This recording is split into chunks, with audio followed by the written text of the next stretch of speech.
Desde Latinoamérica para el mundo, transmite Ecuatorial FM. Visítanos www.radioecuatorialfm.com. Suscríbete a nuestro canal de YouTube y dale like a nuestra página de Facebook. Somos la radio del Paralelo Cero, la voz internacional de Ecuador.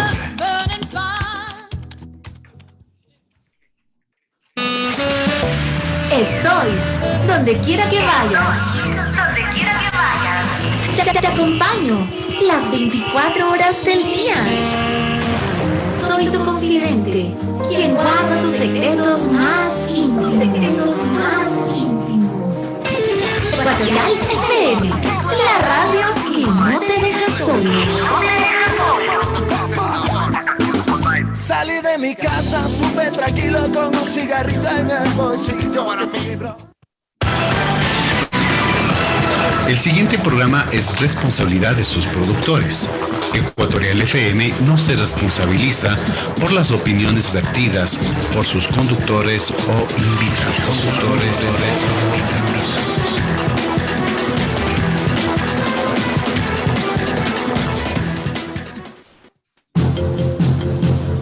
Ecuatorial FM presenta.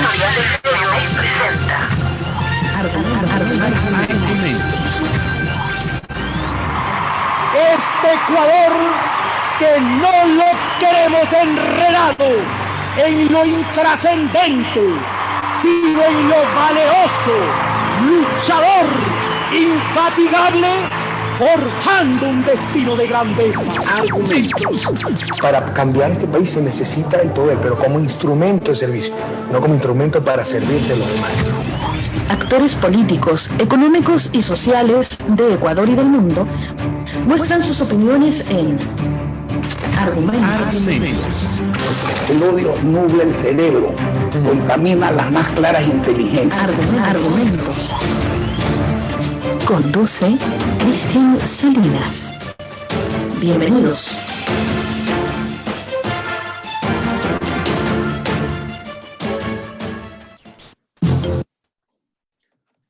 Hola, muy buenos días, amigos, amigas, internautas que nos ven y nos escuchan a lo largo y ancho del país y del mundo. Bienvenidos una vez más a este encuentro semanal con el programa Argumentos. Pues también para desearles un venturoso y exitoso año 2022, que lo planteado, lo planificado salga como así ustedes lo deseen y también pues que aprendamos a levantarnos si es que en el transcurso de este año caemos. Lo importante es eso, más que todo nos salga bien, aprender a levantarnos si es que algún momento caemos. Y desde luego con las manos o mano amiga de que tengamos junto a nosotros. Un fuerte abrazo para todos y para todas quienes nos ven y nos escuchan y desearles nuevamente un venturoso 2022. Y en esta ocasión vamos a dialogar con el doctor Pablo Medina. Él es catedrático de Flaxo, también postulante al doctorado en este mismo centro de estudio. Y vamos a hacer un análisis sucinto de los principales hechos que acontecieron durante el 2021 en nuestro país.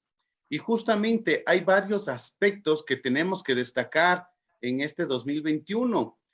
Si bien es cierto, sucedieron muchas cosas, pero entre lo más sobresaliente, digámoslo así, hay varios aspectos, en lo social, en lo económico, en lo político, en lo sanitario, que vamos a conversar justamente con don Pablo Medina.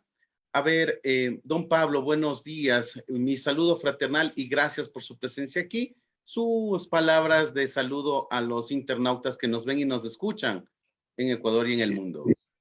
Cristian, muy buenos días. Muchísimas gracias por la invitación. Para mí siempre es un placer compartir estos espacios, más aún con las personas que nos ven en vivo y nos verán luego también, me imagino, a través de la red. Así que muchísimas gracias. Un feliz año para todas, para todos, para ustedes también en la radio, que sea un año de prosperidad, de éxito.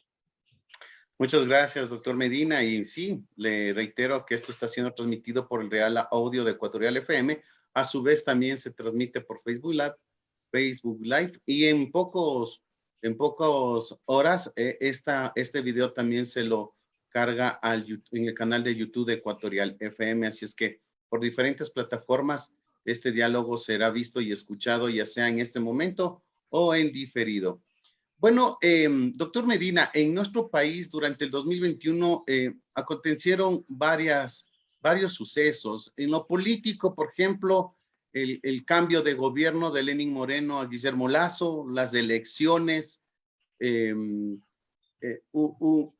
convenio, un acuerdo programático en la asamblea que se desplomó en último instante, una aprobación de una ley tributaria sin mayores argumentos, sin mayor trascendencia, se puso en vigencia. Unos dicen que porque no se aprobó, porque no se negó, otros dicen que ya estaba negada, bueno, etcétera.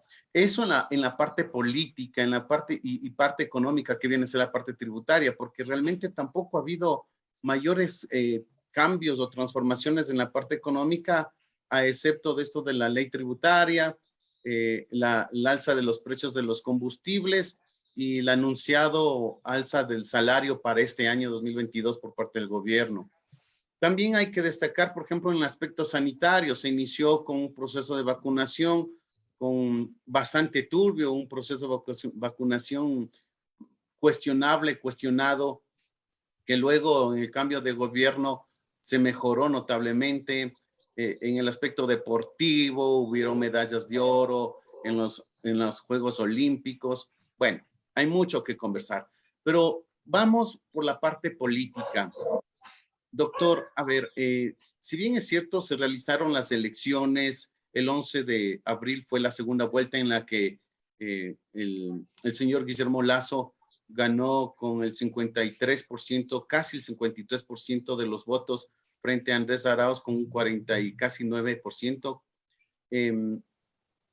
Sin embargo, podríamos hablar que el cambio de gobierno entre Lenín Moreno y Guillermo Lasso es un proceso de transición o una continuación del anterior gobierno. Me refiero de Lenín Moreno. Dicen, yo creo que yo creo que el hecho de que un país tenga elecciones es muy, muy importante.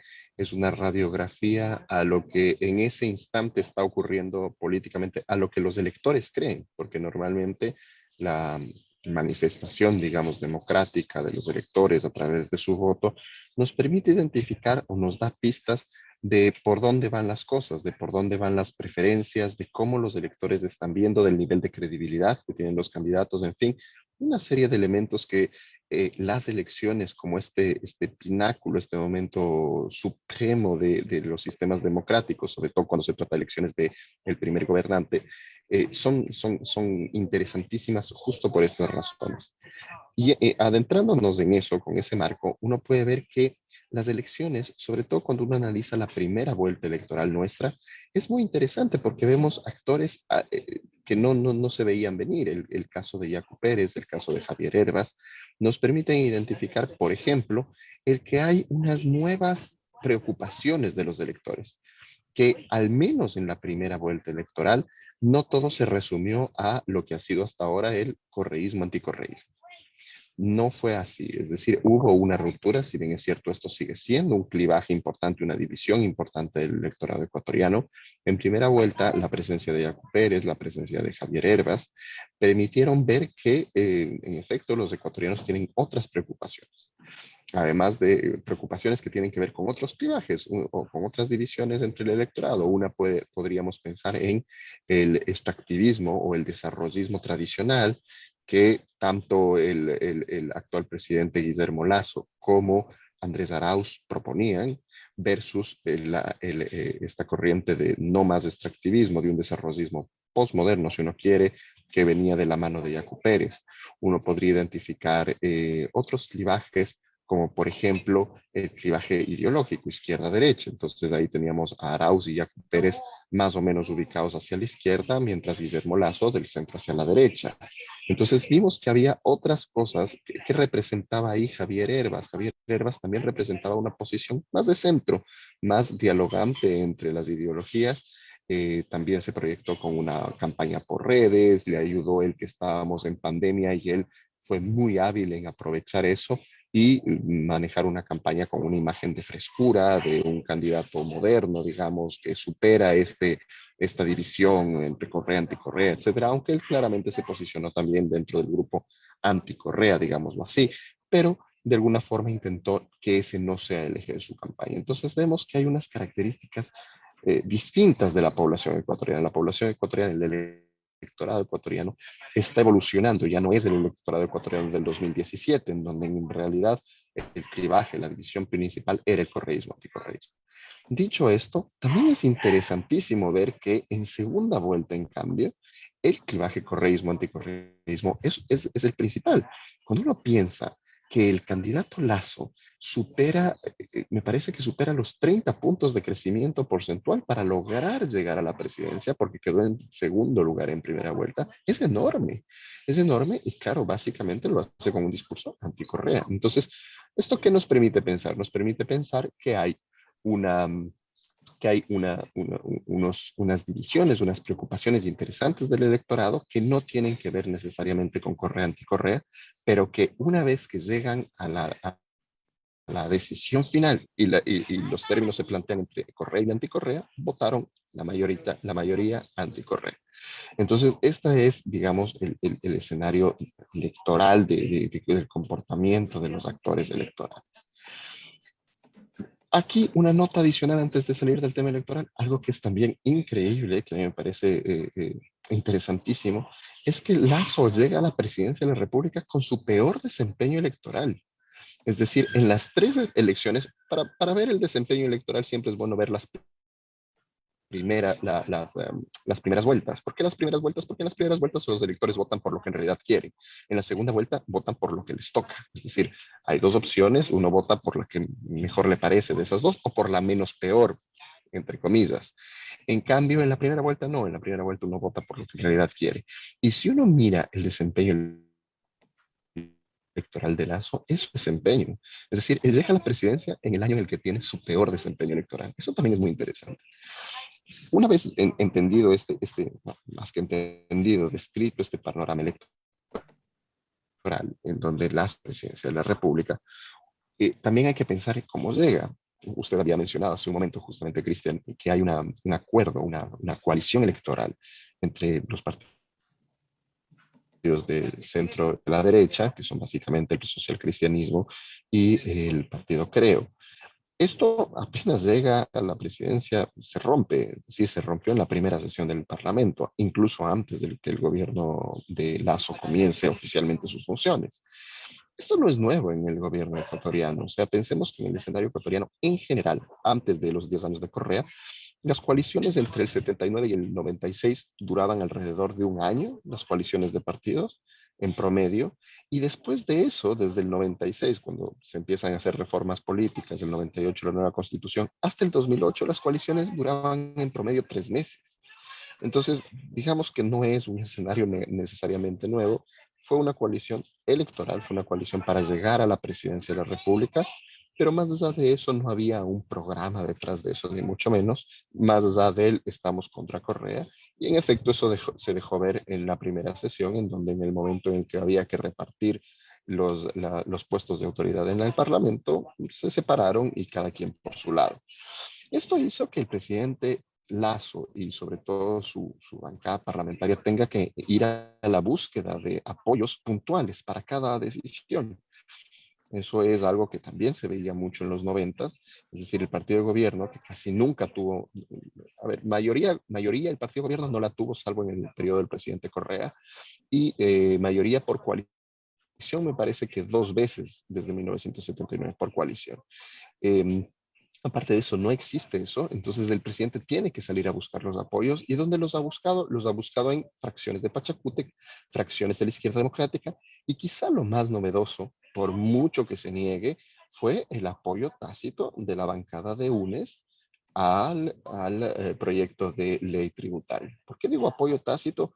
Porque aunque se niegue, aunque se diga que no fue así, que ellos negaron, aunque hayan puesto una demanda de constitucionalidad, en fin, no son novatos, llevan ahí 10 años, 15 años en el Parlamento, muchos de ellos son parlamentarios ya de segundo periodo, entonces saben perfectamente cómo funciona el sistema parlamentario, y al saber perfectamente cómo funciona el sistema parlamentario, saben que en el Parlamento, para negar una ley, para archivar una ley, se tiene que votar por ello. Y en el momento de la votación, ellos no hicieron efectivos sus votos, se retiraron de la sala, así que tácitamente permitieron que la ley no se archive.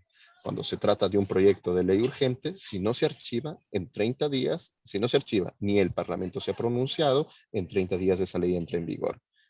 En otras palabras, apoyaron tácitamente la pasada de la ley tributaria.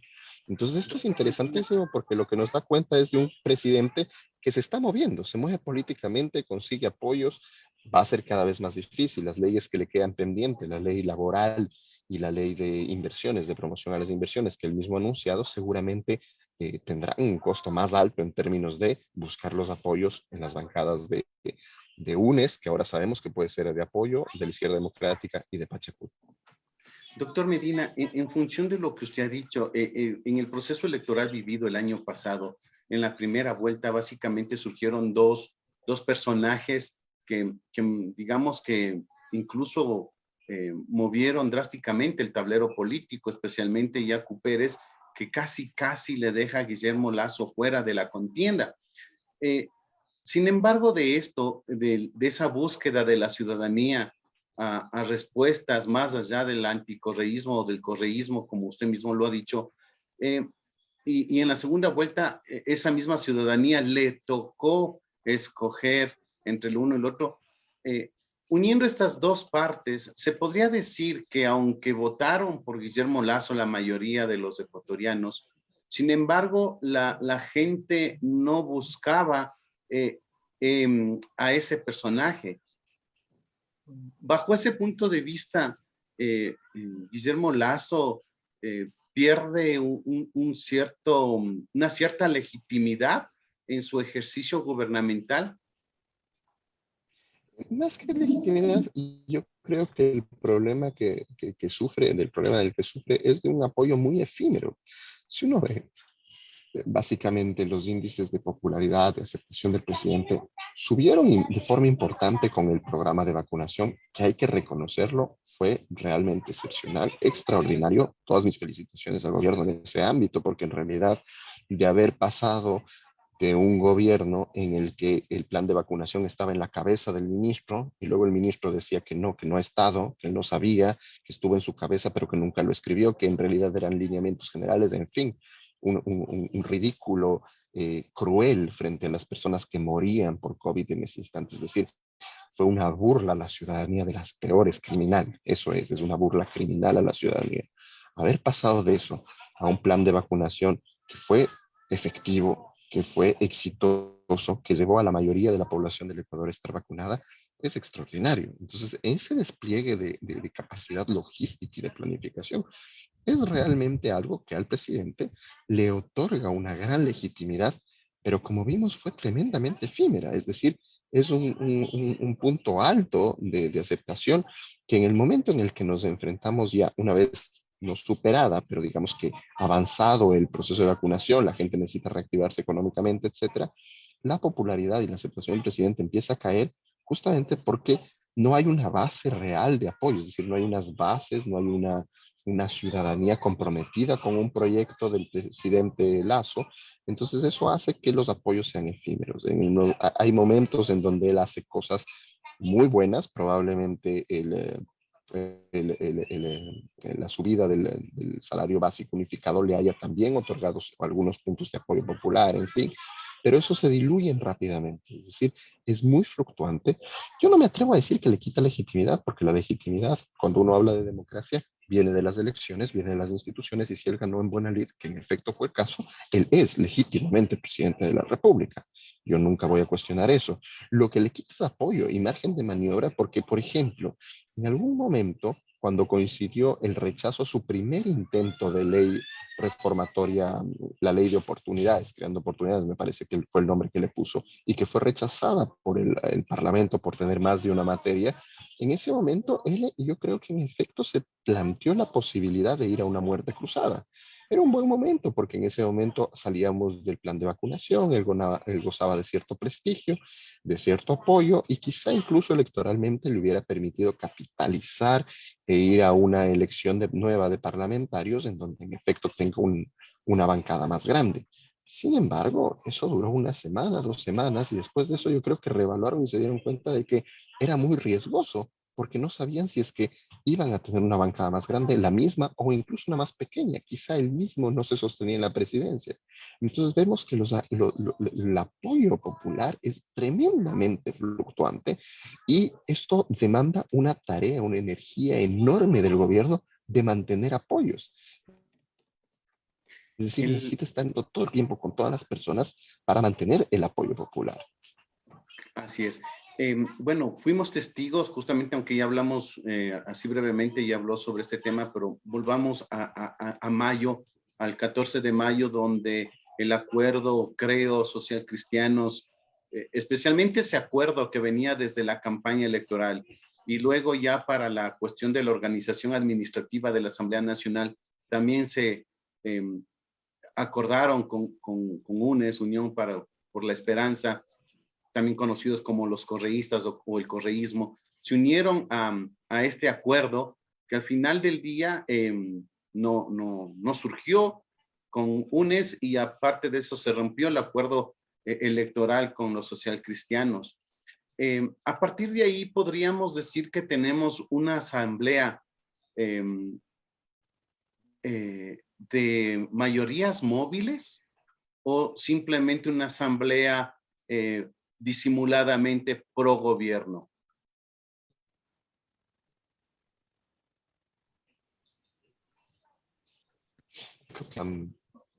Yo creo que la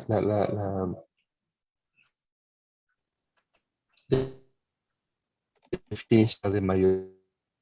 Doctor Medina, si me escucha, tenemos un poquito de problemas con la conexión. Tenemos un poquito de problemas con la conexión para que por favor si recupera la conexión para volverle a escuchar porque estaba entrecortado su diálogo. A ver si nuevamente ¿Me escucha ahora, Cristian? Sí, ahí sí. Creo que está mejor, me escucha. Ya, perfecto. Le decía que en efecto yo creo que es perdón, acabo de cambiarme de red para ver si es que así mantengo una mejor conexión. Ahí ya se le escucha bien. Perfecto. Le decía que en efecto yo creo que es una asamblea de mayorías móviles. Una asamblea de mayorías móviles, no necesariamente pro gobierno, pero sí una asamblea en donde el gobierno sale a buscar y llega a acuerdos. Y esto es importante de reflexionar, es algo sobre lo que hay que reflexionar. El correísmo, la bancada de UNES, es la primera bancada de la asamblea.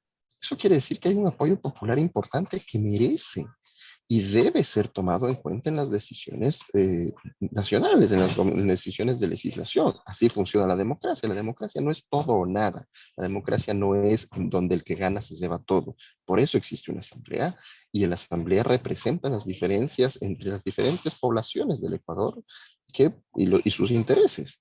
Quizá el problema fundamental al que nos enfrentamos es al retorno a una forma de hacer política, insisto, muy de los 90, en donde esos acuerdos no son claros, no son transparentes. Yo no creo que haya ningún problema en sentarse a negociar con UNES. El problema es que el representante de UNES muchas veces es el expresidente Correa, que en este momento tiene problemas con la justicia ecuatoriana y eso le resta muchísima legitimidad. Yo creo que a UNES le iría mucho mejor si es que quienes negocian en nombre de UNES, quienes se acuerdan en nombre de UNES, son justamente aquellos que han recibido el voto popular y que tienen la legitimidad de ser hoy en día asambleístas y por lo tanto pueden hablar a nombre de UNES. Y que esos acuerdos sean transparentes. Es verdad, las negociaciones muchas veces, a mí cuando la gente me dice es que vamos a negociar con los medios públicos presentes o la televisión ahí, así no se negocia, es muy difícil negociar así, porque ahí hay que sostener posiciones, hay que sostener la imagen de la organización, en fin, hay muchos elementos que no permiten una negociación.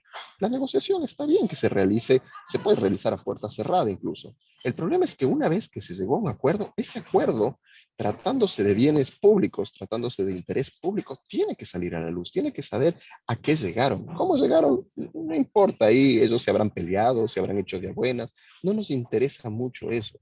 Lo que sí nos interesa es saber, nos hemos comprometido para votar a favor de tal o cual ley en estos términos. La ley va a tener que tener esto, las líneas rojas son estas, esto no vamos a aceptar, esto sí. Nos hemos comprometido a apoyar al gobierno en esto, el gobierno se ha comprometido a ceder en todo esto otro. Esas son el tipo de negociaciones que se tienen que hacer, porque ahí los ciudadanos podemos también fiscalizar. Eso parte, si bien es cierto, cuando yo lo digo así, uno creería que le echo enteramente la culpa a los partidos políticos, que sí lo estoy haciendo en alguna medida, pero también hay una corresponsabilidad ciudadana. Nosotros tenemos que saber que, aunque no nos guste, hay fuerzas políticas que están representadas y son legítimas al Ecuador, y aunque no me gusten, tienen que ser tomadas en cuenta. Si yo soy correísta y no me gusta que la derecha esté ahí, ni modo, porque hay votos por la derecha, lo que quiere decir que hay gente en este país que la apoya y por lo tanto tienen que ser escuchados. Y si yo por el otro lado no soy correísta, soy anticorreísta, pero también tengo que saber que UNES es la primera mayoría, la primera minoría de la Asamblea y por lo tanto tiene que ser escuchada. Tenemos que aprender que la política es también ceder y llegar a acuerdos. Yo creo que es muy tóxico lo que nos ha pasado durante mucho tiempo, que es este discurso del todo o nada. Si no soy yo, no es nadie. Si es que yo gané, solo yo tengo la legitimidad para decir las cosas. Y nos olvidamos que el otro también ganó. La gente que está en la Asamblea también ganó elecciones. Entonces yo sí creo que es necesario avanzar hacia esa construcción del más allá de lo que a mí me gustaría o lo que yo quisiera como preferencia política. Para volver al principio, porque aunque el diálogo es fructífero, pero no ha respondido la primera pregunta, doctor Medina. Hubo cambio de gobierno entre Moreno y Lasso, pero ¿hay una transición o podríamos hablar de un continuismo del modelo de Moreno? Claro está, marcando la diferencia entre cada personaje, ¿no? Porque en el gobierno de Moreno como que no era un gobierno efectivo, no era un gobierno organizado, articulado. En cambio, en el gobierno de Guillermo Lasso ya vemos más organización, vemos más articulaciones, pero con respecto, en cambio, al modelo, al parecer, van por el mismo camino. ¿Es así o si hay otras diferencias que resaltar? Yo creo que sí hay diferencias que resaltar, porque yo creo que aun cuando ahora no veamos resultados concretos del cambio de administración, yo creo que la intención detrás de la administración es distinta. El caso de Moreno fue un gobierno en el que básicamente tuvo que sobrevivir. Es decir, una vez quemados los puentes con la Revolución Ciudadana, con el correísmo, Moreno tuvo que buscar cómo sobrevivir y ese cómo sobrevivir lo llevó a tener unas políticas de centro derecha de intentar mantener un discurso de izquierda, pero siempre pensando en cómo sobrevivir el día a día. Eso implicaba acuerdos con el Fondo Monetario Internacional, con los organismos internacionales, y eso implica, si no políticas de extrema derecha, al menos de centro derecha, sí, ciertas liberalizaciones, en fin, recorte del gasto público, una serie de medidas económicas concretas que conocemos bien. Pero fue un gobierno de supervivencia, no era un gobierno que tenía una posición ideológica previa, sino de lo que hubo como hacer. El gobierno de Lasso es distinto. El gobierno de Lasso siempre se ha planteado como un gobierno liberal, un gobierno liberal, y que de hecho, si es que no ha podido ser todo lo liberal que quisiera, es básicamente por la conformación política del país en este momento, por la conformación política de la Asamblea, porque los sectores sociales no apoyarían algo así. Es decir, aquí hay una intencionalidad distinta. El gobierno de Lasso es un gobierno liberal. Liberal en el ámbito económico, ojo, porque liberal en el ámbito, en otros ámbitos sociales, culturales, morales, no necesariamente, pero en el ámbito económico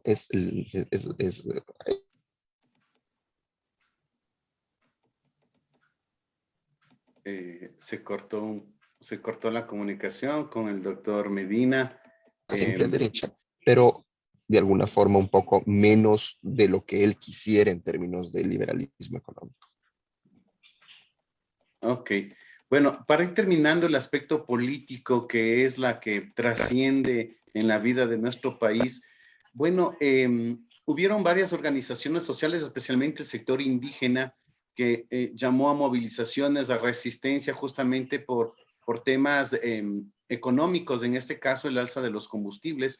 Sin embargo, ya casi al finalizar el año, Leonidas Issa, presidente de la Confederación de Nacionalidades Indígenas de Ecuador, convocó a la unión de la izquierda, con el fin, obviamente, de plantear una oposición legítima, digámoslo así, al gobierno nacional. ¿Es posible la unión de la izquierda en Ecuador? Si le pudiera dar esa respuesta a Cristian, yo creo que algún premio me tendrían que dar. Esa es una excelente pregunta, pero creo que es muy difícil de responder. Hay muchos intereses que están ahí. Hay un ejercicio constante también de las fuerzas de gobierno y de derecha por llegar a acuerdos con ciertas facciones del mundo de la izquierda, y eso generalmente genera división. Pero ojo, esto no es algo que solo la derecha haga, o sea, la izquierda también hacía eso, es decir, es parte del juego político, es parte del juego político, el divide y vencerás es parte del juego político, y así es. Yo creo que el llamado ¿Aló? Sí, le escucho. Continúe, doctor Medina. Perfecto. Yo creo que el llamado el dirigente de la CONAIE es un llamado importante. El problema es que yo no sé cuán dentro de la propia CONAIE, dentro del propio mundo indígena, este llamado no llega a todos. Hay facciones dentro del mundo indígena. El mundo indígena no es uno solo, no es un actor monolítico, son muchos actores. Y su convocatoria dentro del mundo indígena no llega a todos. No sé si fuera del mundo indígena llegue a todos. Hay que recordar que Yacu Pérez ha tomado distancia, siendo él el candidato que tuvo la votación que casi lo deja en segunda vuelta. Es decir, hay fraccionamientos enormes. Y yo creo que además de eso hay unas coyunturas que hacen que no haya la necesidad, no haya este escenario de desesperación en donde te unes porque te unes. Por ejemplo, el precio del petróleo al alza, de alguna forma comenzó en $50 y en algún momento el precio de referencia del petróleo WTI, que es en que se basa nuestro precio, superó los $80 durante el año pasado. Entonces, ese tipo de cosas hace que haya algo de oxígeno, le da oxígeno al gobierno, y el alza del salario básico unificado, aunque las personas que reciben eso son poquísimas, pero dentro de todo eso le da también un alivio a ciertos sectores que hace que al final del día, en el momento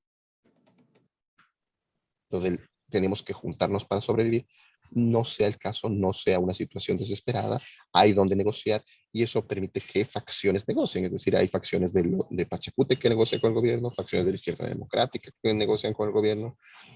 Entonces, la unión de la izquierda, la utópica unión de la izquierda, yo creo que todavía está lejos de tener un lugar, aunque es el Ecuador y cualquier cosa puede pasar. Claro, Ecuador es el país del que todo es posible. Ahora, hablando económicamente, también en este año, digamos que el hecho más trascendente del 2021 era el alza de los combustibles, porque y al final del año la aprobación tácita de la ley tributaria, pero a esto agreguémosle un factor muy importante que evidentemente es algo que se viene arrastrando desde ya hace 1 o 2 años atrás, que es el desempleo, la alta tasa de desempleo en nuestro país. El presidente Lasso ofreció en campaña crear 2 millones de empleos. Sin embargo, desde que asumió el gobierno, lejos de crear fuentes de empleo, al menos en el sector público, siguen los despidos. Él mismo, en agosto de este año, en una entrevista que fue pública y televisada, él manifestó que en la presidencia habían 800 trabajadores y que a finales de 2021 iban a quedar 400. O sea, era evidente que iban a haber al menos en la presidencia 400 desempleados. A finales de este año también se anunció la terminación de los contratos ocasionales para los funcionarios públicos, lo que significa alrededor de unos 25,000 funcionarios públicos que quedarían también en el desempleo. Es decir, lejos de crear empleo, se está creando desempleo. ¿Cómo reactivar la economía cuando el desempleo, lejos de subsanarse, aumenta? Yo creo que esa es una pregunta muy importante y muy compleja. ¿Por qué? Porque yo creo que tiene mucho que ver con lo que se viene con el proyecto de reforma laboral. ¿A qué me refiero? No solo se trata de crear empleo, sino de la calidad del empleo que se crea. Entonces, porque uno puede crear muchos empleos muy mal pagados en condiciones casi de esclavitud. Por supuesto que hay cómo. Entonces, no solo es la cantidad, sino la calidad de los empleos que se van a crear. Pero el tema es que este tipo de reflexiones nos la podemos dar usted y yo aquí en una entrevista, pero la persona que hoy no tiene nada que comer y mañana, por precarizado que esté, recibe algo para comer, él va a sentir que en efecto le han dado un empleo malo, de baja calidad, sin previsión social, sin acceso a la salud, en fin, todo lo que queramos, pero de cero a algo, algo es mejor. Entonces, este también va a ser un debate importante. Evidentemente, el gobierno, si es que logra generar empleos, si es que logra generar una cierta cantidad de empleos, aunque sean de baja calidad, va a intentar sacarle todo el provecho a ese acto político, es decir, a que mi gestión está generando empleos. Insisto, es un debate complejo porque a mí, por supuesto, me encantaría que los empleos que se crean sean de alta calidad, bien remunerados, con previsión social, en fin, pero crear esos empleos es mucho más difícil. Esos empleos requieren unas ciertas condiciones económicas del país que hagan atractiva la inversión extranjera, la inversión de aquí mismo, la inversión pública, por supuesto. Entonces, lastimosamente, el gobierno, hasta donde yo he escuchado y como entiendo, busca otro tipo de generación de empleo, una generación de empleo con una flexibilidad laboral más amplia, que quizás es necesaria la reforma laboral. Ojo, yo no digo que no sea. Habrá que ver por dónde va, cuál es el sentido de esa reforma. Si es que esa reforma lo que permite es igualar hacia arriba, es decir, que las personas que tienen menos derechos laborales ahora puedan tener más, puedan acceder a eso, pero al mismo tiempo mantener el equilibrio para que sea atractiva la inversión y haya competitividad. O si es que simplemente la reforma laboral lo que busca es una precarización que permite la creación de una gran cantidad de empleos, pero otra vez muy parecido a los 90 de inicios del 2000, en donde no podía tercerizar, en donde no había que reconocer derechos laborales o previsión social, en fin. Entonces es un debate complejo y yo creo que este año deberíamos tener ese debate en el momento en el que el presidente finalmente mande su propuesta de reforma laboral al Parlamento. El otro tema, como decía, era el alza del precio de los combustibles tendientes a que estos, mejor dicho, fluctúen de acuerdo a los precios del petróleo a nivel internacional. Pero en octubre el presidente Lasso decidió congelar el precio de los combustibles, al menos hasta mejores momentos políticos, llamémoslo así, para volver a revisar esos precios, que no necesariamente van a ser a inicios de este año, como también lo anunció hace una semana diciendo que no va ni a subir ni a bajar el precio de los combustibles. Sin embargo, es un tema latente desde hace varios gobiernos pasados del tema de los combustibles. ¿Cómo el gobierno va a asumir la responsabilidad de la importación de los combustibles cuando ya autorizó al sector privado a que lo haga con respecto a los precios? Es decir, si de alguna manera continúa un mínimo subsidio a los combustibles, ¿significaría que el Estado tendrá que pagar esa diferencia a los importadores? ¿Cómo se va a arreglar ese tema? ¿O de eso se trata el negocio? Que los importadores traigan y que el gobierno les pague la diferencia del subsidio al precio del público. Desconozco el mecanismo técnico específico por el cual van a tener que hacer ese cruce de cuentas, pero seguramente van a tener que hacerlo. Para mantener el precio, en alguna medida, el gobierno tiene que compensar eso a través de subsidio. ¿A quién le dé el subsidio? ¿Cómo le dé el subsidio? La verdad es que desconozco el mecanismo preciso. Lo que sí es cierto es que una vez fijados los precios, se han fijado con un precio mucho más alto. Al ser mucho más alto, ¿eso qué implica? Eso implica que el Estado en principio está subsidiando menos. Eso es un cierto ahorro para el Estado. Pero recordemos que el Estado importa derivados. Entonces, si es que el precio del petróleo, el aumento del precio del petróleo, en alguna medida es una buena noticia para la economía ecuatoriana porque somos productores, también es una mala noticia porque importamos derivados. Entonces es paradójico, pero eso genera un problema de caja fiscal. Es decir, entra más, pero tenemos que importar más. El que haya subido el precio, por supuesto, es un alivio a la caja fiscal, no necesariamente a las personas, porque sabemos que el aumento del precio de los combustibles en cadena genera un aumento de precios en otros productos y eso es un problema. Pero esto es un desafío que arrastramos, como usted mismo lo menciona, desde hace muchos periodos presidenciales anteriores, en donde el gran desafío en realidad es focalizar el subsidio, que el subsidio vaya a donde tiene que ir y no, por ejemplo, al consumo de autos de lujo, en fin, de todo aquello que todos nosotros estamos subsidiando con nuestros impuestos y que no corresponde, que no son un bien social, sino que se convierten en un bien privado. Entonces, yo creo que lo de los subsidios, para bien o para mal, digamos que para mal en la mayoría de los casos, ha sido muy maltratado, pero de alguna forma se ha avanzado en esta discusión. Ahora el presidente, por razones políticas, que usted mismo señala, ha congelado eso y habrá que ver qué pasa con el precio del petróleo. Si es que el precio del petróleo sigue subiendo, volverá a liberalizar. Si es que el precio del petróleo baja, incluso puede haber ganancia para los distribuidores de derivados. Habrá que ver en realidad qué pasa con el precio del petróleo. La amenaza de esta nueva cepa del COVID Omicron, que ha hecho que ciertos países tomen restricciones sobre vuelos, viajes, economía, cierren sus economías, en fin, asusta a los mercados. Eso hace probablemente que el precio del petróleo caiga. De hecho, la semana pasada me parece que tuvo una pequeña caída.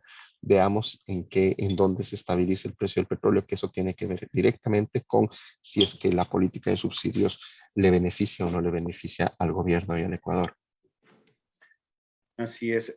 Bueno, sin embargo, como dije, es algo que está latente en este gobierno con respecto justamente al precio de los combustibles, porque es materia incluso de conflicto con el sector indígena. Veamos cómo se plantea en este año este tema de los combustibles, tanto en su precio como en las consecuencias de esa subida, porque hay sectores como el transporte que aún no han recibido una respuesta categórica. Por ejemplo, en Guayaquil hay manifestaciones semanales, diarias de los transportistas por el alza, solicitan el alza de los pasajes, etcétera, y eso también, más que menos, se va a comenzar a reflejar en todo el país. Pero ahora veamos qué pasa, mejor dicho, hablemos de otro tema que fue bastante sonado en 2021 con respecto a la seguridad, el tema de las cárceles. Hubo una masacre literal en las cárceles de nuestro país, en principio en 4, Cuenca, Guayaquil y La Tacunga, pero la de Guayaquil fue recurrente. ¿Qué pasa con el tema de las cárceles y el gobierno ecuatoriano, puesto que incluso cuando ya finalizó el estado de emergencia para el sistema carcelario, la ministra de gobierno que se encontraba recorriendo justamente la cárcel del Litoral, pues tuvo que ser evacuada por otro amotinamiento. ¿Qué debe hacer o cómo debe hacer el gobierno para que la presencia del Estado sea definitiva en las cárceles? Yo creo que este también, como casi todos los temas que estamos, una política clara con respecto a esto. Es decir, ¿cuál es la política del Ecuador con respecto a la inseguridad, al narcotráfico, sobre todo al narcotráfico, que es el que está permeando en las cárceles en este momento? El Ecuador, desde el año 2000 que comenzó el Plan Colombia, ha tenido un discurso de la isla de paz, o sea, mantener este discurso que siempre hemos tenido de esto no pasa aquí, esto pasa en Colombia, pasa en Perú, nosotros somos un país de tránsito, no productor, nosotros somos una isla de paz. Y esto ha sido, no se ha cambiado durante ningún gobierno. Muchos dicen es que esto era culpa del gobierno de Correa. Miren, esto viene desde el año 2000, desde el momento de la instauración del Plan Colombia. Y la política ha sido no hacernos mucho cargo. No hacernos mucho cargo, y ojo, uno podría decir que irresponsables no se hicieron cargo. Bueno, no hacerse cargo también ha tenido que ver con la disponibilidad de medios. Tiene que recordar que la disponibilidad de medios que tienen las bandas de narcotráfico frente a la disponibilidad de medios que tiene el país es asimétrica. Los carteles de narcotráfico manejan probablemente el presupuesto de ciudades enteras, con la diferencia de que ellos no tienen que usar ese dinero en mantener a nadie, simplemente en mantener su negocio. Entonces, es complejo, es una cosa muy compleja en donde necesariamente se necesita, valga la redundancia, necesita la cooperación internacional. Es decir, el narcotráfico, las rutas de narcotráfico tienen que ver con redes transnacionales. El principal mercado evidentemente no está en el Ecuador, está en Estados Unidos, pero no solo en Estados Unidos, también está en Brasil, también está en Chile, es decir, en el Cono Sur. Hay varios mercados y el Ecuador se ha convertido en esta suerte de hub logístico. Es un hub logístico por donde pasa mucho de esta droga, donde pasa mucho del narcotráfico. Entonces, ¿qué estamos haciendo para que el Ecuador no sea ese hub logístico? Y eso tiene que ver con no solamente evitar que salga la droga de aquí, evitar que entre en primer lugar, evitar que se produzca, evitar que pase por aquí el tránsito, pero además tiene que ver con qué vamos a hacer a largo plazo. Y ahí tenemos que entrar en discusiones sobre legalización, sobre la única forma de combatir este tipo de mercados es regularizándolos, castigándolos en términos financieros, porque en el momento en el que uno se pone a ver cuánto nos está costando en vidas humanas luchar contra el terrorismo o contra el narcotráfico versus lo que nos está costando en términos de salud pública, el desbalance es importante. Entonces, ¿qué se tiene que hacer con las cárceles? En el corto plazo, bueno, creo que el presidente está haciendo lo que puede, que es básicamente intentar recuperar eso con los medios que tiene, militares, policiales, en fin, desconozco las características específicas de los medios con los que cuenta, pero está intentando hacer. Pero el problema es que eso no es sostenible, se necesita una política sostenible de lucha contra el narcotráfico y evidentemente eso toma tiempo. Entonces, mientras eso toma tiempo, lo que está ocurriendo en las cárceles es básicamente un no Estado. Tenemos ciertos lugares en donde el Estado no puede hacer nada y me parece que el año pasado cerramos con cerca de 400 muertos. 400 muertos en las cárceles. Eso es responsabilidad del Estado ecuatoriano, porque esas personas están privadas de libertad y el Estado ecuatoriano ha dejado que se masacre cerca de 400 personas. Entonces, evidentemente, no hay varita mágica que arregle el problema, pero yo no veo tampoco que el presidente esté construyendo, más allá del programa de pacificación que hay ahora y el uso de la policía y las Fuerzas Armadas, que se esté construyendo una política sostenida que además tiene que superar este gobierno, porque, insisto, esto no se arregla en 4 años. Y como sabemos, en el Ecuador tenemos serios problemas con esto de tener políticas que superen a un gobierno. Bueno, el aspecto de seguridad está justamente ligado a este tema de cárceles, ¿no? Hemos visto que el sicariato, la delincuencia común ha crecido en estos últimos tiempos, pero evidentemente nada es suelto, nada es coincidencial, todo obedece justamente a una dinámica social y económica que está viviendo el país. El aumento del desempleo, el aumento de la pobreza, sin lugar a dudas que da también un aumento en la violencia en sus diferentes dimensiones, y una de esas es la delincuencia. El Estado, el gobierno, empezando por el de Lenín Moreno que terminó este año y el de Lazo que en cambio inició este mismo año, deberían preocuparse más del aspecto social, porque tengo la impresión, no sé si solo es mía, que estos dos gobiernos han puesto muchas ganas más bien en el aspecto político, tratar de anular al adversario, tratar de minimizar al adversario, descuidándose de la gente, descuidándose de la ciudadanía. Sí, en efecto, Cristian, como usted lo plantea, lo que mencionaba hace un momento, las soluciones son estructurales, es decir, si bien es cierto, hay cosas que se tienen que enfrentar en el corto plazo, que son emergentes, que para lo que sirve la policía, Fuerzas Armadas, etcétera, pero digamos que la estructura social es fundamental. Si uno quiere atacar la base de la inseguridad, etcétera, necesita tener un país de oportunidades donde la gente pueda trabajar, donde la gente pueda tener una buena vida, donde la gente pueda cumplir sus sueños. Es decir, puede parecer trillado o lugares comunes lo que estoy diciendo, pero en efecto funciona así. Es decir, en la medida en la que la gente está más desposeída, es más fácilmente presa de las mafias, de los grupos delincuenciales, en fin. Entonces, en efecto, todo es un sistema, ¿no? Nosotros lo separamos para poder administrarlo. Tenemos Ministerio de Obras Públicas, Ministerio de Seguridad, Ministerio de Defensa, Ministerio de Educación, pero al final del día, de lo que estamos hablando es de la vida de una sociedad, de la vida social de las personas. Y es ahí donde el presidente, el gobierno, el Estado, nosotros los ciudadanos tenemos una responsabilidad que cumplir. Amigos internautas y cibernautas que nos ven y nos escuchan a lo largo y ancho del país, estamos dialogando con el doctor Pablo Medina. Él es postulante al doctorado justamente en la Facultad Latinoamericana de Ciencias Sociales. Con él estamos dialogando, haciendo un sucinto análisis de los diferentes acontecimientos que se suscitaron durante el 2021 aquí en nuestro país. Y para ir terminando, doctor Medina, agradeciéndole por su tiempo y su presencia aquí en el programa Argumentos. Más allá de las cosas tristes, feas, desagradables que han pasado en los diferentes aspectos de nuestro país, también hay cosas buenas. Yo creo que sería importante también decirlo, ¿no? Por ejemplo, este proceso de vacunación, que en primera instancia fue cuestionado y cuestionable, porque eso nadie lo va a discutir, pero ya en la fase con el presidente Lasso fue un proceso bastante ordenado, organizado y más que todo rápido, que es digno de resaltar, digamos así, aunque no lo es todo, pero por lo menos se ha hecho en ese aspecto, se ha trabajado lo mejor que han podido.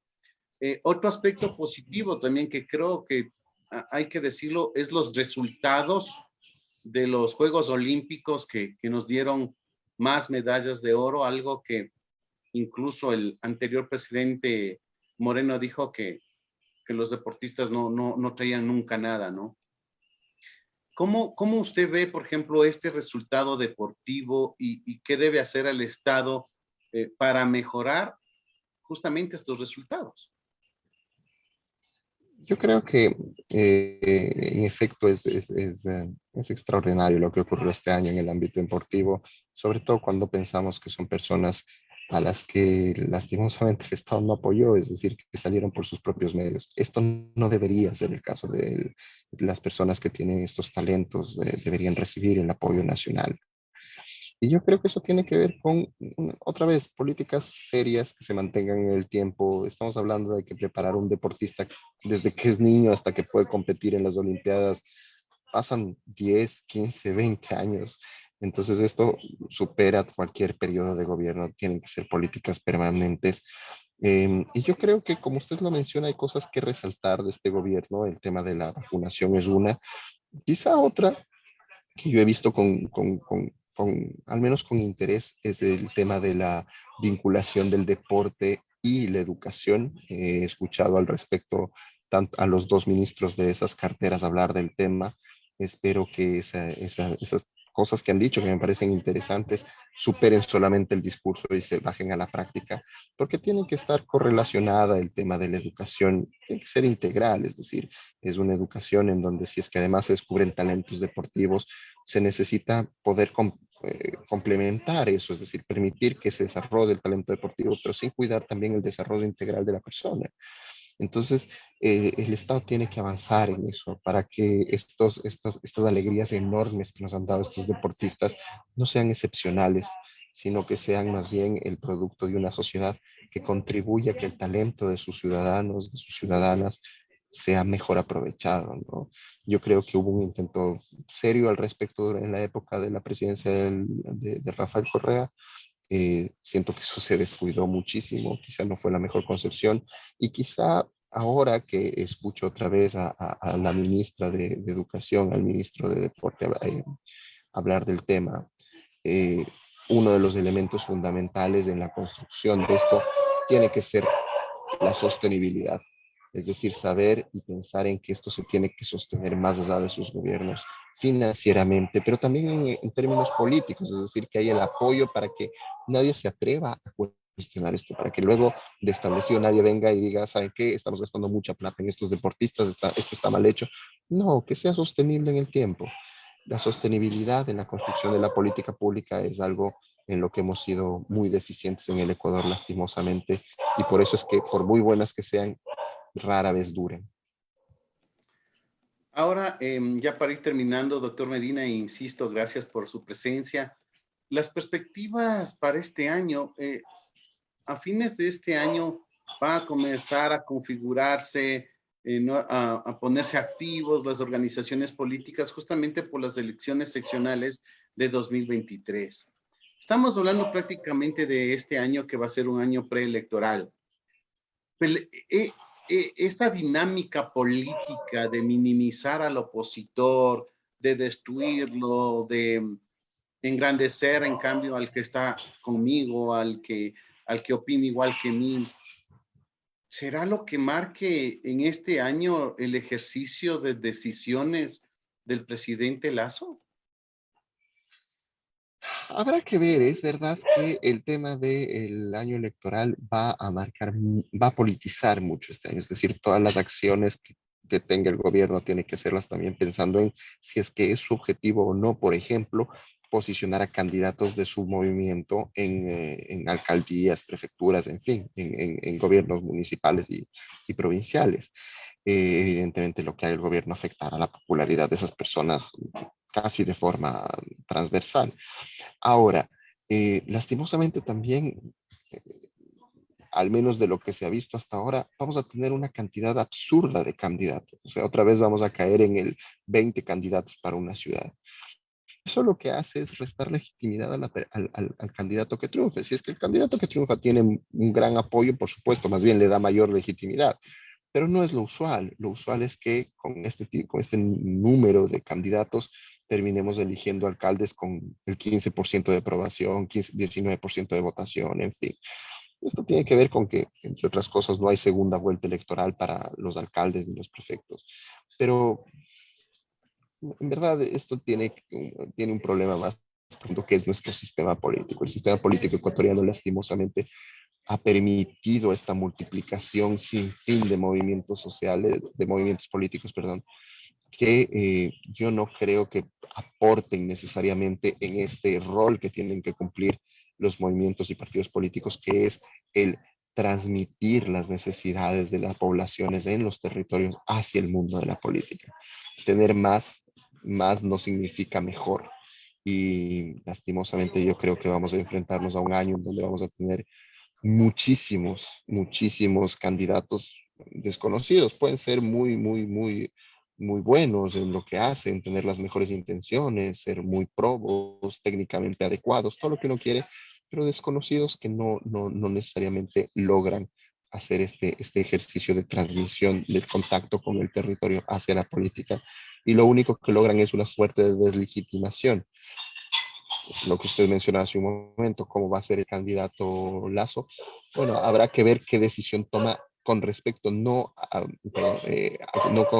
con respecto no a su ejercicio de gobierno, sino a su ejercicio en tanto que miembro del movimiento, creo. ¿Quiere tener más alcaldes? Seguramente sí. Y si es que es así, tendrá que actuar de tal modo en el que su propia prestigio no se vea minado este año para poder transmitírselo a sus candidatos, ¿no? Claro. Con esto sí terminamos, doctor Medina, porque justo viene a colación lo que usted acabó de decir. Hay una crisis de representatividad, por eso es la proliferación de candidatos por todos lados y todo mundo. Y no solo una crisis de representatividad en nuestro país, sino en muchas partes del mundo, incluido los mismos Estados Unidos. Recordemos que justo hace un año hubo un conflicto en el Capitolio por la victoria de Biden, y Trump fue quien promovió justamente este movimiento. Hay una crisis de representatividad en el mundo y Ecuador obviamente no está al margen. Yo creo que en efecto hay una crisis de representatividad, hay que repensar la política, repensar los partidos políticos, porque justamente yo creo que es una evolución natural de la sociedad en la que vivimos. Vivimos en una sociedad de consumo casi inmediato, es decir, vivimos en una sociedad en donde lo que uno quiere lo obtiene, si es que tiene los medios financieros, por supuesto, de forma casi inmediata, y yo creo que hemos empezado a transmitir esa misma lógica a la política.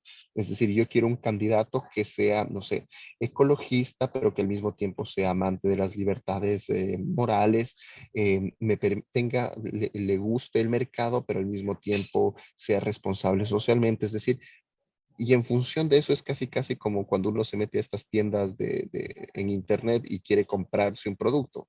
Uno busca un candidato de esas características y en lugar de eso no tenemos esta construcción social de los vínculos sociales y políticos de base que nos ayudan a mantener la sociedad y a mantener un gobierno y a mantener un país.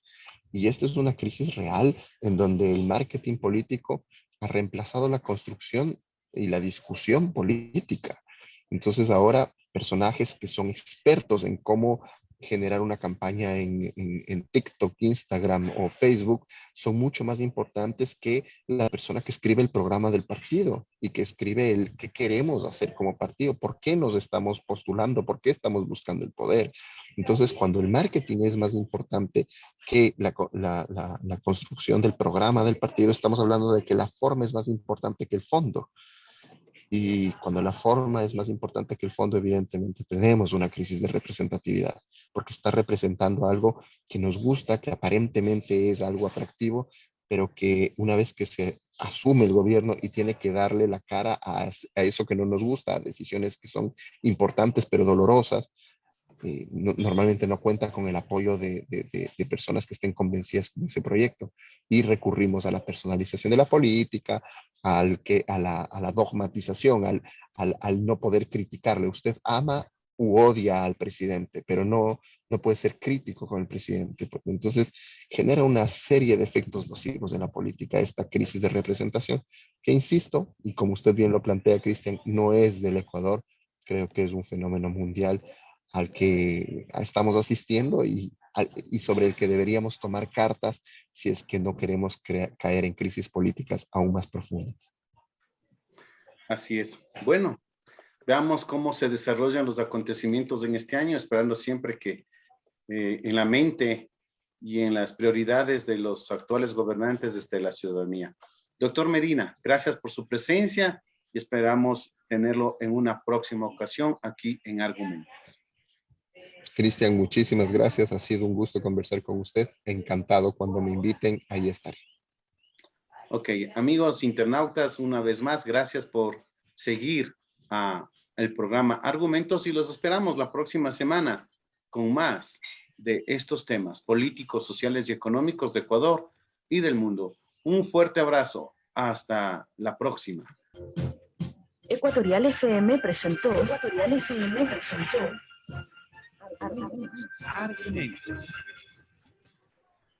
Este Ecuador que no lo queremos enredado en lo intrascendente, sino en lo valeroso, luchador, infatigable, forjando un destino de grandeza.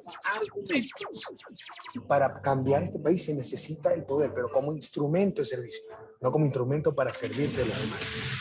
Actores políticos, económicos y sociales de Ecuador y del mundo mostraron sus opiniones en Argumentos. El odio nubla el cerebro, contamina las más claras inteligencias. Estuvo con ustedes Cristian Salinas. Hasta la próxima semana.